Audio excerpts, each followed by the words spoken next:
Today's date is October 20th, 2024, and this video is for two young inventors I met on YouTube, Connor and Jimmik. They're both a couple 16-year-old inventors, and the nature of this video is what it's going to take for Connor and Jimmik to get power into their garage to operate a welder and some other equipment. So as we look down here on the shop, you can see that it's nice and clean. It's imperative that as you put your shop together, you keep it absolutely clean, because the old adage, cleanliness is next to godliness, is more of a psychological statement than just one of practicality. What it does is when you have people come and look at what you're doing and they see that you have everything nice and clean and orderly, that implies that you're a disciplined individual, and that when you do projects, you have respect for whoever's going to be the recipient of that project, whether it's yourself or a paying customer. So I'm going to go downstairs and I'll pick the ball up there. I'm back. So what you have in your garage most likely would be something, very rarely do they have the main panel in the garage. They'll either have a sub panel or an outlet similar to this. This is a 4-wire 220 volt connection here. What we're going to do is, in the end, you're going to end up with a receptacle, not necessarily like that. Here in California, we have we use this right here. This is single phase, what is called single phase 220. So what that means, between these 2 points right here, it's 220 volts, and then from either point to ground, which is, I'm not expecting you to understand that, but anyway, your electrician will get you set up. What I'm recommending is you need a cord. This cord here is 30 feet long, and it's number 8 wire, and this is a sub panel that I'm using to put 220 on this inverter to make 3-phase power. I don't expect you to understand all of that, but what you need in your garage is something similar to this, so you can turn the power on and off, and then there will be a plug on the end of this box right here. What that plug will do is connect to a machine like this. Hang on. I keep everything covered up. It saves a lot of hassle keeping your equipment all clean. So this right here is my, hang on, let me get this out here. This is my TIG welder right here. So this is an Alphatech TIG welder. My grandson recommended that I get this for the shop. It cost around $1,000, and it came with everything. You can use this for stick welding, welding rod, or for TIG. Now I've got it set up so that I can use this for TIG, because I'm going to be trying to weld really thin stainless steel. I might have one of the parts here. Let me see. Hang on. I got everything put away right now. So it's it's actually 22 gauge stainless steel is what it is. I don't have a sample here right now, but it's as thin as these tubes right here. Actually a little bit thinner. So so you have to use TIG to weld stainless. So that's the reason why I got the Alpha TIG. You can look that up. So this is a small argon bottle.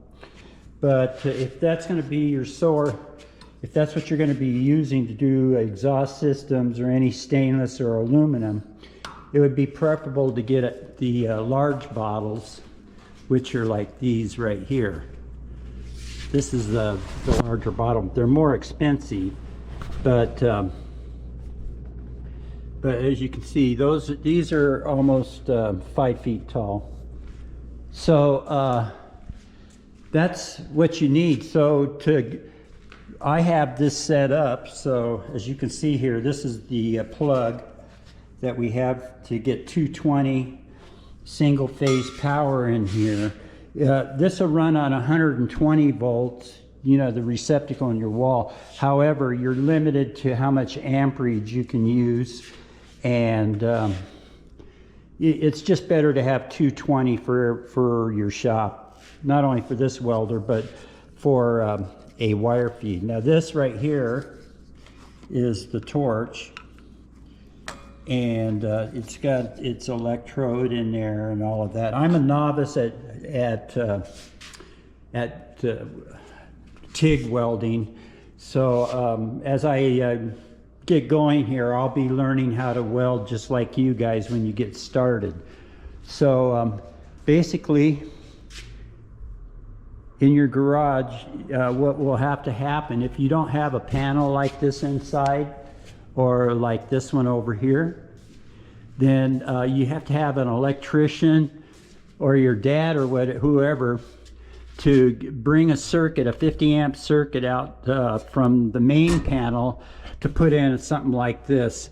It's better to have a disconnect like I have over there right inside the garage. So what will happen is you'll come out of this panel, out of the panel, that will have its circuit breaker. Then it'll go into a disconnect. That's what this is called over here. This is actually called a fused disconnect. And what this does is you can see the fuses and everything. This is a little more complicated than a normal arrangement that you would have in your garage, because I had to get it so I could operate all this heavy equipment, which is all 3-phase. So but your dad or you and your dad or your electrician will come out and they'll put in a disconnect like this. It's similar to an air conditioning unit, same setup.